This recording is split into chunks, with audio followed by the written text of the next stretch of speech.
പാകിസ്ഥാനെ 4 സെക്കൻഡിൽ നാണം കെടുത്താൻ സാധിക്കുമോ സക്കീർ ബായിക്ക്? പക്ഷേ ഇസ്രായേലിനെ കൊണ്ട് സാധിക്കും.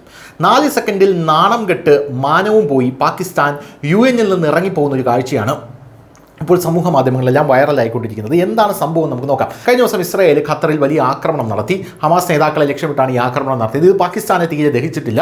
പാകിസ്ഥാൻ ഖത്തറിനെ അനുകൂലിച്ചുകൊണ്ട് ഇസ്രായേലിനെ കുറ്റപ്പെടുത്തിക്കൊണ്ടും രംഗത്തെത്തുന്ന കാഴ്ചയാണ് കാണാൻ സാധിച്ചത്. പക്ഷേ വളരെ നല്ല വിള ചമഞ്ഞുകൊണ്ടാണ് പാകിസ്ഥാൻ UN-ൽ എത്തിയത്. സംഭവം എന്ന് പറഞ്ഞാൽ ഐക്യരാഷ്ട്രസഭയുടെ ചർച്ചാവേദിയിൽ ഖത്തറിൽ ഇസ്രായേൽ നടത്തിയ ആക്രമണത്തെക്കുറിച്ച് ഐക്യരാഷ്ട്രസഭ ചർച്ച ചെയ്യുന്നതിനിടെയാണ് പാകിസ്ഥാൻ ഈ കടുത്ത അപമാനം നേരിടേണ്ടി വന്നത്. ഭീകരവാദികൾക്ക് ഖത്തർ അഭയം നൽകുന്നുവെന്ന അഭിഭാഷകൻ ഐക്യരാഷ്ട്രസഭയുടെ മനുഷ്യാവകാശ സന്നദ്ധ സംഘടനയായ UN വാച്ചിന്റെ എക്സിക്യൂട്ടീവ് ഡയറക്ടറുമായിട്ടുള്ള ഹില്ലർ ന്യൂയർ ആരോപിക്കുന്നതിനിടെയാണ് ഈ സംഭവം ഉണ്ടായിരിക്കുന്നത്. ഭീകര സംഘടനയായി US പ്രഖ്യാപിച്ച ഹമാസിന്റെ രാഷ്ട്രീയ കാര്യാലയം 2012 മുതൽ ഖത്തറിലാണ് എന്നുള്ളത് വേറൊരു കാര്യമാണ്. ഖത്തറിനെതിരെ നടത്തിയ ആക്രമണത്തിന് ഇസ്രായേലിനെ അപലപിച്ചതിന് UN മേധാവിക്കെതിരെയും ഈ ന്യൂയർ ആഞ്ഞടിച്ചു.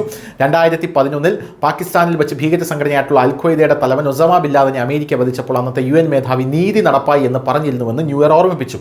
ബിൻ ലാദനെയും പാകിസ്ഥാനെയും കുറിച്ച് ന്യൂയർ പരാമർശത്തിൽ രോഷാകുലനായിട്ടുള്ള പാക് പ്രതിനിധി ന്യൂയറുടെ സംഭാഷണം തടസ്സപ്പെടുത്തുകയായിരുന്നു. ന്യൂയറുടെ സംഭാഷണം തടസ്സപ്പെടുത്തി UN ചാർട്ടറിൻ്റെ തത്വങ്ങളോ പരമാധികാര അംഗരാജ്യങ്ങളുടെ പ്രാദേശിക അഖണ്ഡതയോ ഒരു പ്രഭാഷകനും ലംഘിക്കുന്നില്ലെന്ന് ഉറപ്പാക്കണമെന്ന് പാക് പ്രതിനിധി ഐക്യരാഷ്ട്രസഭയുടെ മനുഷ്യാവകാശ സമിതി അധ്യക്ഷനോട് ആവശ്യപ്പെട്ടു. അടിസ്ഥാനരഹിതമായിട്ടുള്ള ആരോപണങ്ങളും കുറ്റപ്പെടുത്തലുകളും തങ്ങൾ തള്ളിക്കളയുന്നുവെന്ന് പാകിസ്ഥാൻ പ്രതിനിധി പറഞ്ഞു. പ്രസംഗം പൂർത്തിയാക്കാൻ 4 സെക്കൻഡ് സമയം കൂടി ന്യൂയറിന് ബാക്കിയുണ്ടെന്ന് UNHDRC അധ്യക്ഷൻ ഓർമ്മിപ്പിച്ചു.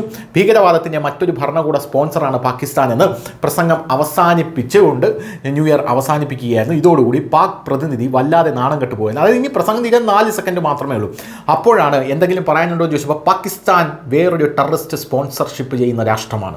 ഇത്രയും പറഞ്ഞുകൊണ്ടാണ് ന്യൂയർ ഇത് അവസാനിപ്പിച്ചത്. അതോടുകൂടി ഈ വിഷയം ലോക രാജ്യങ്ങളിൽ തന്നെ വലിയ ചർച്ചയായി മാറി. പ്രത്യേകിച്ച് ഇന്ത്യയിൽ ഇത് ആഘോഷിക്കുകയാണ് സോഷ്യൽ മീഡിയ എന്നുള്ളതാണ് വേറൊരു കാര്യം. News desk news India Malayalam.